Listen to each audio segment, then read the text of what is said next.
नमस्कार, स्वागत है आपका एबीपी लाइव में। इस वक्त मौजूद हैं अलीगढ़ के ज़िला कलेक्ट्रेट के सामने। ऑल इंडिया इत्तेहादुल मुस्लिमीन के प्रदेश के पदाधिकारी, ज़िले के पदाधिकारी व ज़िले के महिला पदाधिकारी यहाँ पर मौजूद हैं। दलित, पिछड़े और मुस्लिमों की लगातार हो रही प्रदेश भर में हत्याओं को लेकर अब ये लोग सड़कों पर उतरते हुए नजर आ रहे हैं। तस्वीरों में दिखाना चाहूँगा, लगातार मॉब लिंचिंग के हत्यारों को फांसी देने की मांग इनके द्वारा की जा रही है। बेगुनाहों पर बुलडोज़र नहीं चलेगा, ये मांग इनके द्वारा की जा रही है।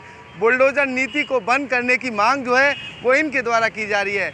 हिंदू मुस्लिम साथ चलेगा, एकता का राज चलेगा, ये नारे इनके द्वारा दिए जा रहे हैं। तमाम महिला पदाधिकारी यहाँ मौजूद हैं, तमाम जो अन्य नेता हैं वो यहाँ मौजूद हैं। साफ तौर पर सभी की एक मांग है, लगातार दलित, मुस्लिम और पिछड़ों के साथ जो ज्यादती हो रही है उसको तत्काल प्रभाव से बंद किया जाए। उत्तर प्रदेश की अगर बात कही जाए तो लगातार उत्तर प्रदेश सरकार पर ये गंभीर आरोप लगाए जा रहे हैं।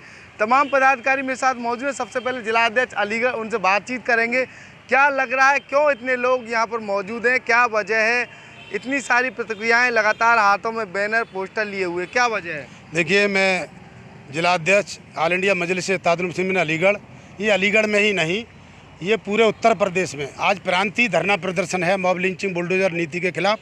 हमारे प्रदेश के अध्यक्ष आली जनाब हाजी शौकत अली साहब और पश्चिमी उत्तर प्रदेश के अध्यक्ष डॉक्टर मेहताब चौहान साहब के निर्देश पर अलीगढ़ ही नहीं पूरे उत्तर प्रदेश में पिछड़े दलित मुसलमानों के ऊपर हो रही मॉब लिंचिंग, दलितों की हत्या और तमाम जो भ्रष्टाचार और ये बुलडोज़र नीति के खिलाफ ये धरना प्रदर्शन कर जिलाधिकारी के माध्यम से राष्ट्रपति महोदय को ज्ञापन देने का आह्वान किया है।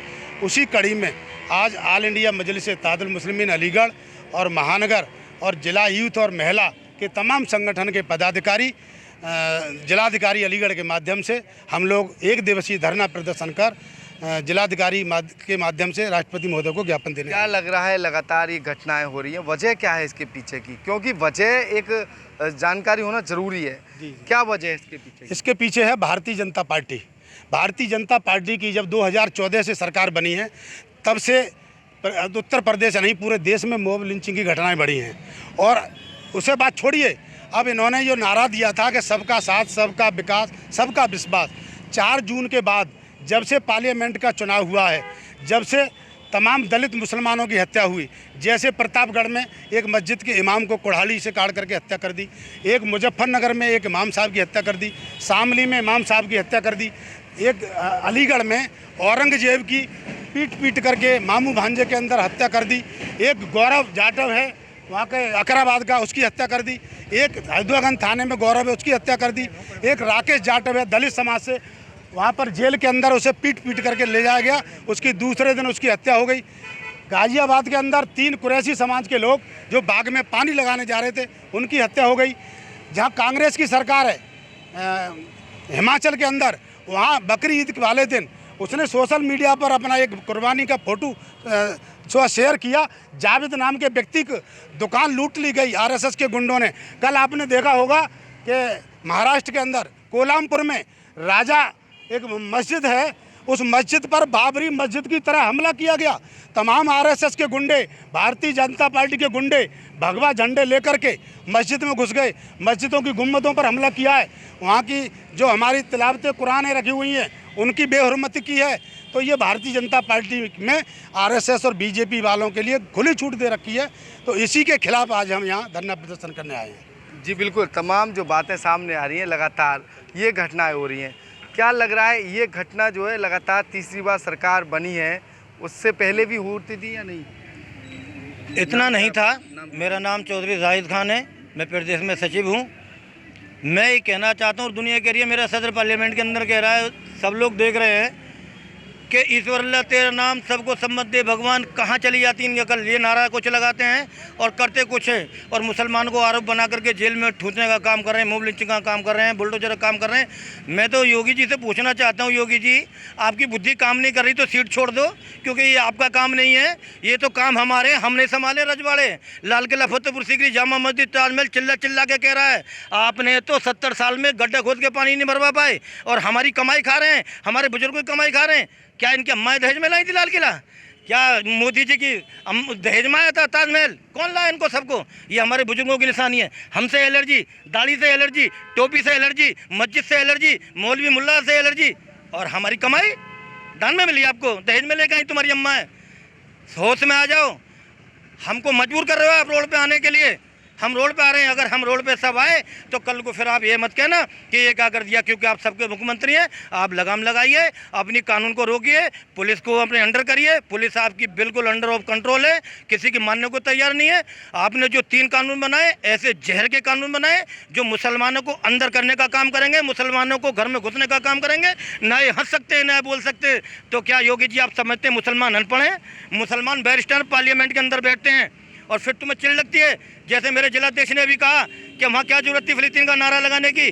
तुम्हें क्या जरूरत थी जब मेरा सदर खड़ा हुआ जय श्री राम के नारे लगाने की? तुम चलाओ 5 और हम 1 चलाएं तो तुम्हारी अम्मा बहनें विदा हो जाती हैं। तुम्हें डर लगने लगता है। वो शेर है और हम शेर के सिपाही हैं। इंशाल्लाह मैदान में ना आपकी तलवार से डरते, ना आपकी बंदूक से डरते। चैलेंज है खुला हुआ आपको, भाजपा और ऐसे संघ परिवार के लोगों को। डीएम साहब जी आपके माध्यम से कहना चाहते हैं कंट्रोल कर लिए, वरना वो कंट्रोवर्सी होगी कि आप भागते जमीन नहीं पाओगे, आपको जमीन हाथ नहीं आएगी, आप आगे आगे दौड़ रहे होगे और ये गरीब पब्लिक पीछे दौड़ रही होगी। आपको समझना पड़ेगा इन बेगुनाहों को, इन मासूम को जो सता रहे हो आप। किसी की बहन भी लग रही है, किसी का बेटा नत्थू भाई रह गया, किसी की बीवी रह गई, किसी के बच्चे यतीम रह गए। क्या डीएम साहब कितना मालदार हो गया आपका प्रशासन? क्या उनके बच्चे आपके बच्चे कहलाए जाएंगे? क्या उनकी माँ आपकी माँ कहलाई जाएगी? आप एक दिन उनके दरवाजों पर नहीं जाओगे। आप जो हमारी बहन बेटियों के साथ बलात्कार करा रहे हैं और उन्हीं को छोड़ रहे हैं, मान सम्मान के साथ छोड़ते हैं। और हमारा एक मुसलमान भाई रोड पर नमाज पढ़ ले तो आपको एलर्जी होने लगती है। तो मैं कह देना चाहता हूँ डीएम साहब आपके माध्यम से कंट्रोल करा दीजिए, वरना तुम सिर्फ इंडिया के अंदर और हम पूरे मुल्कों के अंदर पाए जाते हैं। अगर हम एकता में आ गए तो आपको भागते जमीन हाथ नहीं आएगी। मैं कह देना चाहता हूँ ये सीधी धमकी किसके लिए? प्रशासन के बिल्कुल लिए? प्रशासन के लिए और शासन के लिए धमकी है, क्योंकि तुम सरकार नहीं चला सकते। सरकार तो वही चलाएंगे जो तलवार मैदान में चलाना जानते हैं, जो निष्पक्ष इंसाफ करना चाहते हैं। अरे हमने किया, लाओ उठा के इतिहास दिखाओ हमारी हुकूमत में किसकी मोम लिचिंग हुई थी, किस हिंदू भाई को मारा गया था। हम राम रहीम के मानने वाले एक साथ ईद और बकरीद और दिवाली होली मनाते थे। तुमने नाश कर दिया देश का, तुमने नफरत पैदा कर दी। बुरखे को देख के लोग थर्राते हैं, साड़ी को देख के मुसलमानी कॉलोनियों लोग थर्राते हैं। आखिर ऐसी क्या वजह हो गई? सत्ता आपके हाथ में, कलम आपके हाथ में, प्रशासन आपके हाथ में, बॉर्डर आपके हाथ में। आखिर चल क्या रहा है योगी जी? आपको नहीं आता तो सीख लीजिए हमारे बैरिस्टर साहब से कानून, फिर बैठ जाइएगा सीट पे, ले लो कुछ दिन के लिए क्लास, क्योंकि आपके बस की बात नहीं है। ये तो हम ही चलाएंगे।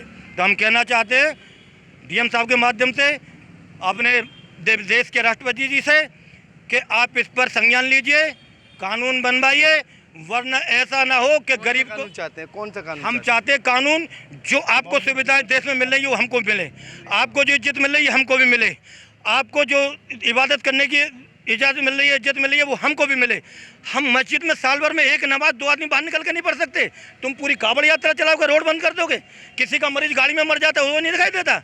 हमारी नमाज पढ़ने में 5 मिनट की में दिक्कत है, हमारी अजान में दिक्कत है। तो सुन लो डीएम साहब, सिर्फ हिंदुस्तान में राम का नाम लिया जाता है और पूरी दुनिया में अल्लाह का नाम लिया जाता है। अजान 24 घंटे होती है। ये किसी के बाप में ताकत नहीं जो रोक ले, ना रोक पाया ना रोक सकता है। तो आप समझिए बात को, आप हमारे भाई हैं, आप हमारे अधिकारी हैं, हम आपका मान सम्मान इज्जत करते हैं। साना बसाना मेरे नगर अध्यक्ष जिलाध्यक्ष आपके साथ खड़े रहते हैं, दिन रात आपके साथ जब जरूरत पड़ती है कांधा से कांधा लगाकर दौड़ करते हैं, मुजरिमों को गिरफ्तार कराते हैं। हम शांति व्यवस्था चाहते हैं, हमको ज़्यादा न सताया जाए, कहीं वो ना हो जाए कि गरीब मरता क्या ना करता फिर आफत आ जाए और रोडों पर शुरू हो जाए मामला। तो आप समझदार हैं, इसको समझिए और इस पर संज्ञान लीजिए, जीने दीजिए और आप भी जिए और हमें भी जीने दीजिए। क्या लग रहा है महानगर में जो लगातार घटना हुई उसको लेकर क्या लग रहा है? देखिए, अभी आपने एक सवाल किया था जल्दी से, इसकी वजह क्या है, हमें धरना प्रदर्शन करने की ज़रूरत क्यों पड़ी? अगर ये पक्षपातपूर्ण रवैया ना अपनाया गया होता तो हमें ज़रूरत ही नहीं पड़ती, क्योंकि कुछ लोगों के घरों पे तो बुलडोज़र चलता है और कुछ लोग जो का मतलब ये कितना भी बड़ा जुर्म करते हैं उनके घर उनके खिलाफ है भाई जीता जागता सबूत है। हाथरस में 123 आदमी मरे, उस बाबा के खिलाफ ना तो FIR हुई और करोड़ों रुपए की संपत्ति अर्जित कर रखी है, ना उस पर कोई बुलडोज़र चला। यहाँ पर माऊ भांजे में पूरे सोशल मीडिया पे वायरल हुआ था 15-16 आदमी एक निहत्थे मतलब ये आदमी को लाठी डंडे सरियों से पीट कर उसकी हत्या कर दी गई और उसके 11 दिन बाद उस मरने वाले के साथ में 8 आदमी और कुल 9 आदमियों के खिलाफ मुकदमा दर्ज कराया। ये कौन सा कानून है? और जो बाकी के थे वो हत्यारे वो भी मतलब ये गिरफ्तार नहीं किए गए। अगर ये भेदभावपूर्ण रवैया न चलाया जाए, सबके साथ एक जैसा व्यवहार हो, जो जुर्म करता है उसके साथ मतलब ये बिल्कुल मतलब कार्रवाई होनी चाहिए। हम इससे सहमत हैं। अगर ऐसा नहीं हो रहा है तभी हम सड़कों पर आए, तभी मतलब ये धरना प्रदर्शन की जरूरत पड़ी है। बिल्कुल तमाम जो लोग प्रदर्शन कर रहे हैं। अब बात करते हैं महिला पदाधिकारियों से, उनसे बातचीत करेंगे आखिर क्या वजह है लगातार, क्या कहना चाहेंगी? आप यहाँ पर मौजूद हैं, क्या वजह है, महिलाओं को क्यों आना पड़ा है? क्या नाम है आपका? मेरा नाम गुलिस्ता खान है, MIM पार्टी से महिला विंग से जिला अध्यक्ष हूँ।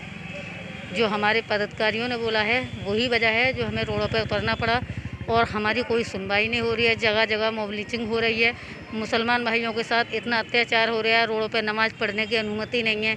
जबकि कांवर बाड़े जो हैं, जो हमेशा देखा होगा आपने कि सड़कें की सड़कें भर के चलती हैं, कभी उन पर क्यों नहीं रोक लगती है? सिर्फ इन्हीं चीज़ों के चक्कर में हम लोग आए हुए हैं। जी बिल्कुल साफ तौर पर तमाम जो लोग हैं ऑल इंडिया इत्तेहादुल मुस्लिमीन के बैनर तले ये लोग प्रदर्शन कर रहे हैं। सभी की मांग सिर्फ एक है, लगातार दलित, पिछड़े और मुस्लिमों की मॉब लिंचिंग के द्वारा हत्याएं की जा रही हैं।